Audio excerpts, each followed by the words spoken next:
Welcome. The Lighthouse Keeper is a story taken from my book, Conscious Kids.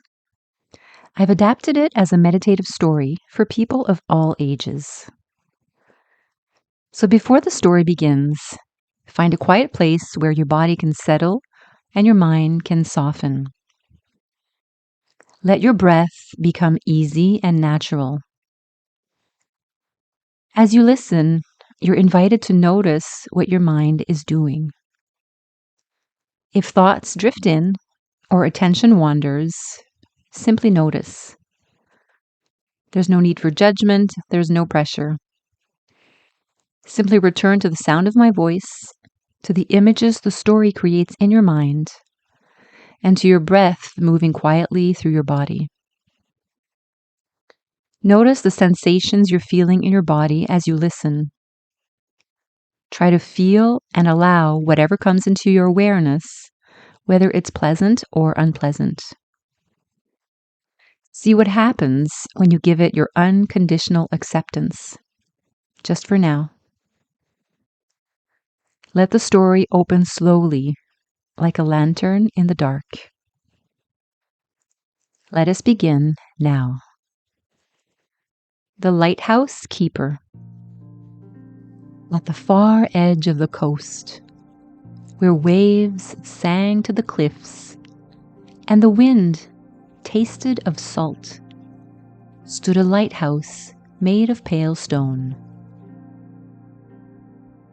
By night, its great lantern swept across the ocean, guiding sailors home through storms, fog, and moonless dark. By day, sunlight poured over its white walls and warmed the small garden blooming at its base. Roses climbed the fence. Lilacs leaned toward the sea. Tomato vines twisted around wooden stakes.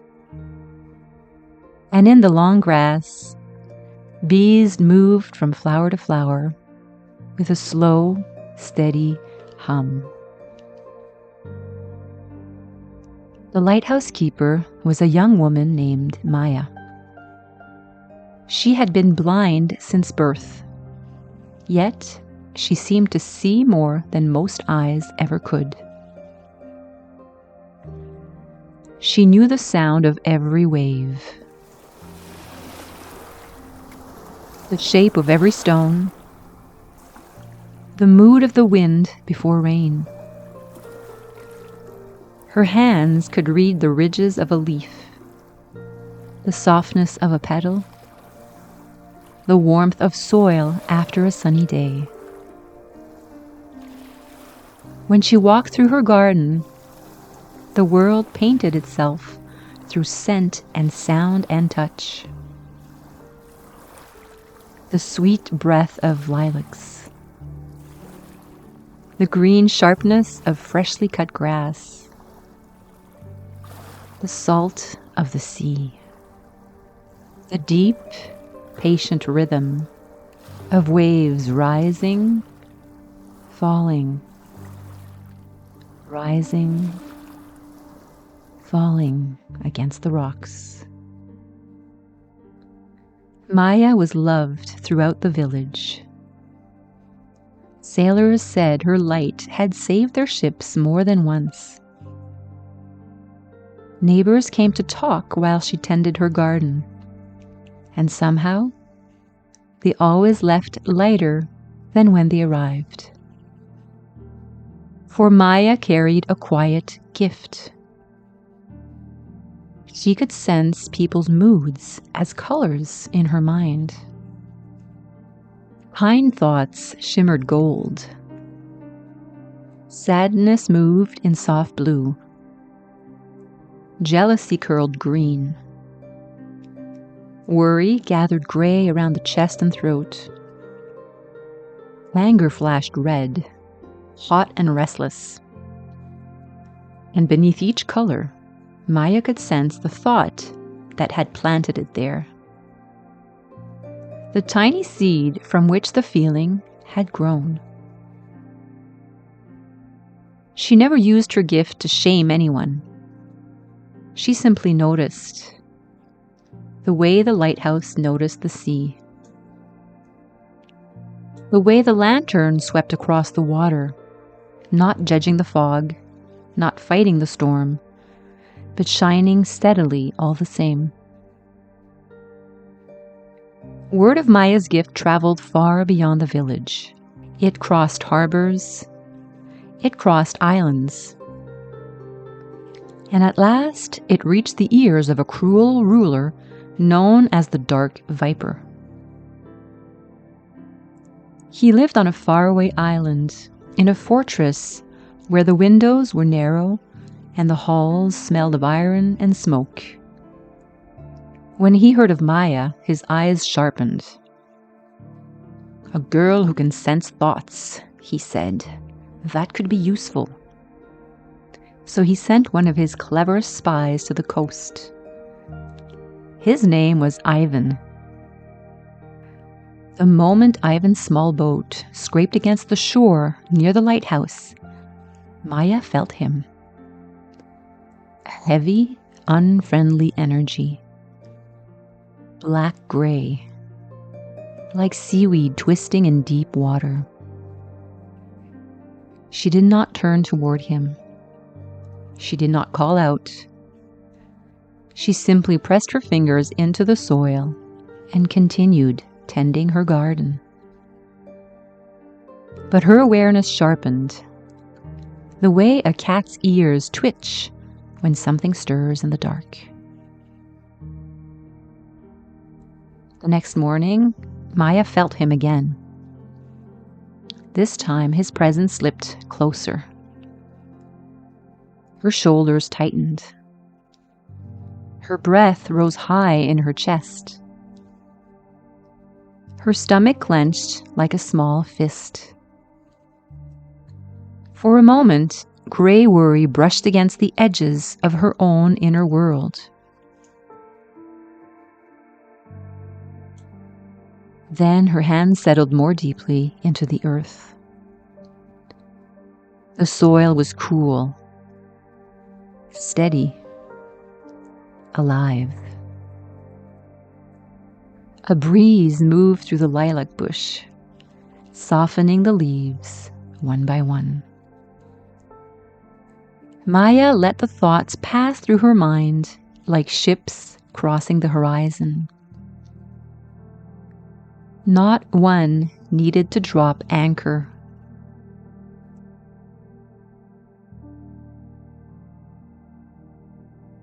Behind the lilacs, Ivan crouched low, certain no one could see him. But Maya saw in another way. In her mind, dark ripples spread from the place where he hid. She kept weeding. One thistle, one root, one slow tug from the soft earth. Soon a young mother came up the path, holding her shawl close. A storm-gray field swirled around her, tinged with blue sadness. Before the woman could speak, Maya said gently, "Your little one's fever is only the body's way of clearing the clouds." The woman's breath released. Her shoulders dropped. The gray around her softened into pale gold.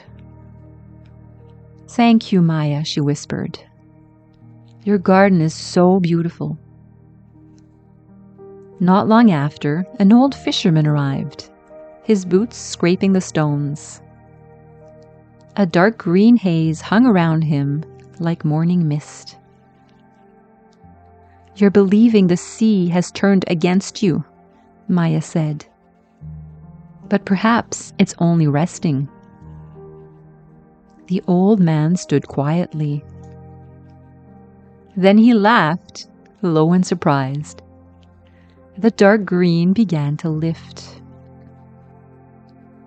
Behind the lilac bush, Ivan's eyes narrowed. This was no guessing game. She truly seemed to know. The following day, He returned and hid behind barrels near the dock. Again, Maya felt him long before he saw her.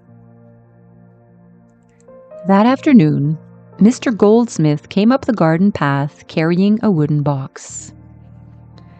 His energy flickered with anxiety. "Maya," he said, "would you kindly help me lock up these valuables?"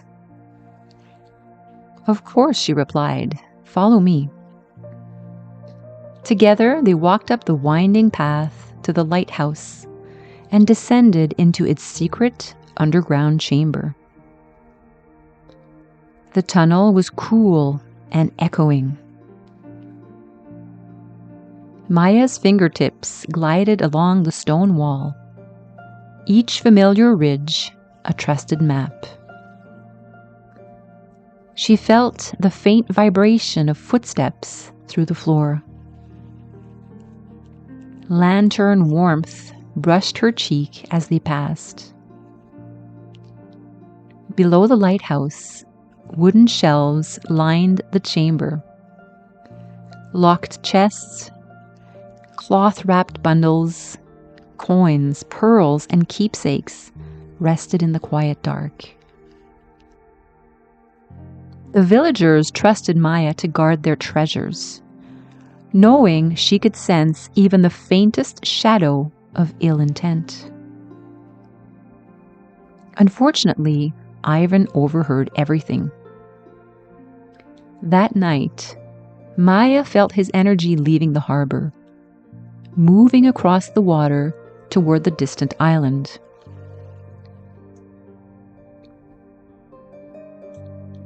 Two days later, his boat returned, piled high with empty crates. This time, he did not hide. He walked straight into Maya's garden, wearing a polite smile. "Miss," he said, "I am new in the village. Could I store my valuables beneath the lighthouse?" Maya recognized his energy at once. Restless, hungry. But her face remained calm. "Of course," she said, "follow me."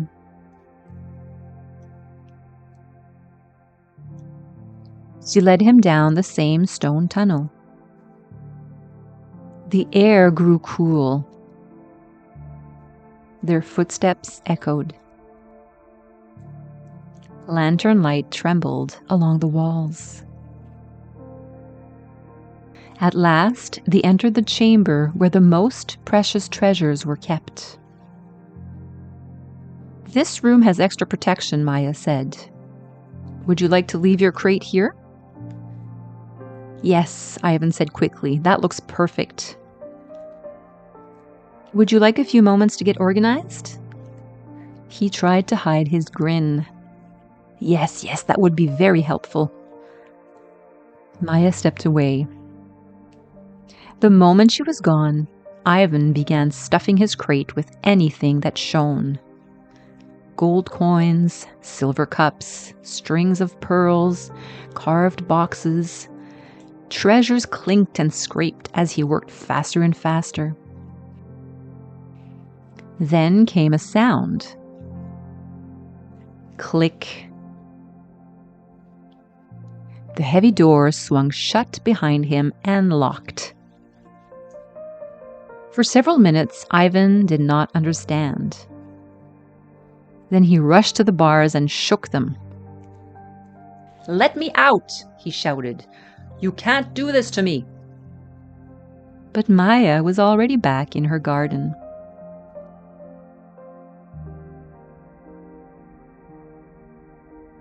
The air had changed. The breeze carried the metallic scent of an oncoming storm. Her bare feet felt a faint tremor in the earth before thunder reached her ears. Far out at sea, something dark was moving. That night, with rain swelling in the clouds and thunder rolling low over the horizon, Maya called for Mr. Goldsmith. Together, they climbed the spiral stairs to the lantern room. The moon was thin above the ocean. The great lighthouse beam swept across the waves. From the high window, Mr. Goldsmith could just make out a dark shape cutting through the water. A ship. Its sails were torn and black. Something very dark is headed our way, Maya said calmly. Mr. Goldsmith swallowed.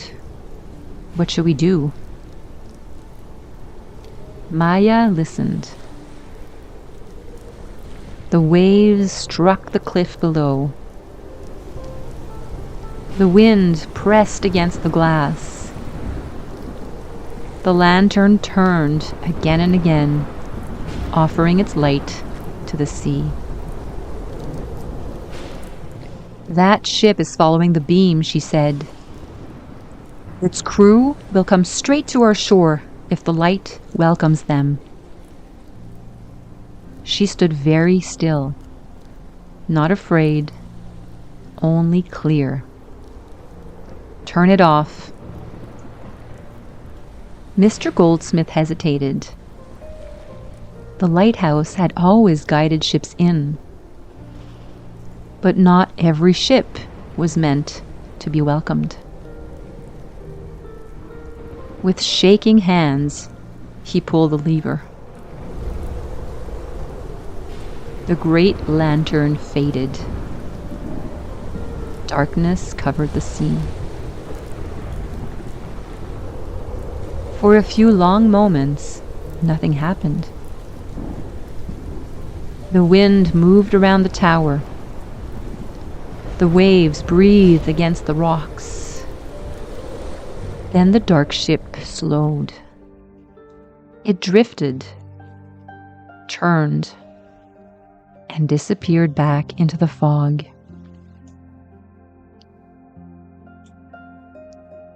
Below them, from the underground chamber, came Ivan's muffled, furious shouting.